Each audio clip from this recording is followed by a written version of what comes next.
కరీంనగర్ జిల్లా చొప్పదండి ఎమ్మెల్యే మేడిపల్ల సత్యం సతీమణి రూపాదేవి బలవన్మరణానికి పాల్పడ్డారు. రాత్రి ఉరేసుకుని ప్రాణం తీసుకున్నారు.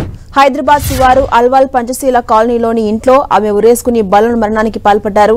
సమాచారం తెలియడంతో పోలీసులు ఎమ్మెల్యే నివాసానికి చేరుకుని బలవన్మరణానికి గల కారణాలపై విచారణ చేపట్టారు.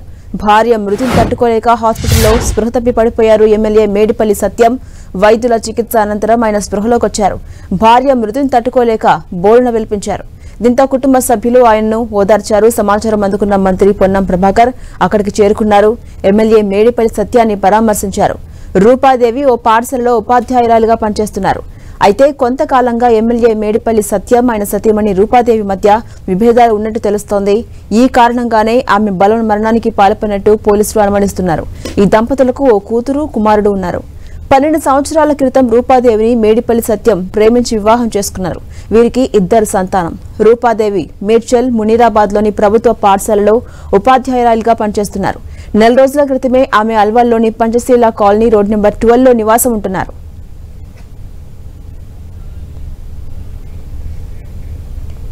ఇదే అంశంపై మరింత సమాచారం మా ప్రతినిధి కిరణ్ అందిస్తారు. కిరణ్, ఝాన్సీరాణి కరీంనగర్ జిల్లా చొప్పదండి ఎమ్మెల్యే మేడిపల్లి సత్యం సతీమణి రూపాదేవి సూసైడ్ చేసుకున్నారు. చొప్పదండి ఎమ్మెల్యే సత్యం వారి ఆత్మహత్యకి సంబంధించి కూడా అల్వాల్లోని పంచశీల కాలనీలో గురువారం అర్ధరాత్రి ఈ ఘటన చోటు చేసుకుంది.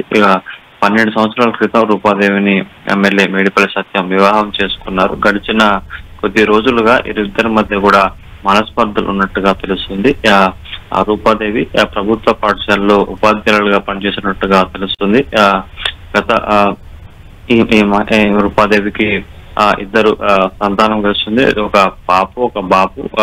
ప్రస్తుతానికైతే ఇటు మనస్పర్ధల కారణంగానే రూపాదేవి సూసైడ్ చేసుకున్నట్టుగా మనకైతే సమాచారం ఉంది. ఇక ఇటు భార్య మరణ వార్త తెలుసుకొని ఎమ్మెల్యే మేడిపల్లి సత్యం కూడా ఒకసారిగా స్పృహ కోల్పోయారు. ప్రస్తుతానికైతే ఇటు మేడిపల్లి సత్యాన్ని స్థానిక ప్రైవేట్ ఆసుపత్రికి తరలించారు. ఇక మరికొద్ది సేపట్లో ఇటు రూపాదేవి మృతదేహాన్ని కూడా పోస్ట్ మార్టం నిమిత్తం ఇటు గాంధీ ఆసుపత్రి మార్చురీ కూడా తరలించబోతున్నారు. ఝాన్సీరాణి, అలాగే కిరణ్, ఇరువురి మధ్య విభేదాలే బలవన్మరణానికి కారణమా లేక ఇతరత్ర ఏమైనా రీజన్స్ ఉన్నాయనే దానికి సంబంధించి పోలీసులు విచారణ చేపట్టే అవకాశం ఉందా?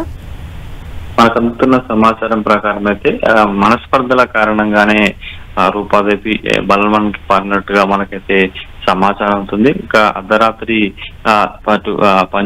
అల్వాల్లోని పంచశీల కాలనీలో ఇంట్లో ఉరేసుకున్న ఘటన నేపథ్యంలో పోలీసులు ఘటనా స్థలానికి చేరుకొని కూడా విచారణ చేపడుతున్నారు. పూర్తి వివరాలు అయితే మనకి ఇంకా తెలియాల్సి ఉంది. ఝాన్సీరాణి, అయితే రూపా మృతదేహానికి పోస్ట్ మార్టం ఎప్పుడు నిర్వహించే అవకాశం ఉంది కిరణ్? నిన్న అర్ధరాత్రి అటు అల్వాల్లోని పంచశీల కాలనీలో అటు సూసైడ్ చేసుకున్న మృతదేహాన్ని అయితే స్థానిక ప్రైవేట్ ఆసుపత్రికి తరలించారు. మరికొద్ది సేపట్లో ఆ ప్రైవేట్ ఆసుపత్రి నుంచి కూడా ఇటు పోస్ట్ మార్టం నిమిత్తం ఇటు గాంధీ మార్చురీకి కూడా తరలించబోతున్నారు. Jhansirani, right, thank you Kiran.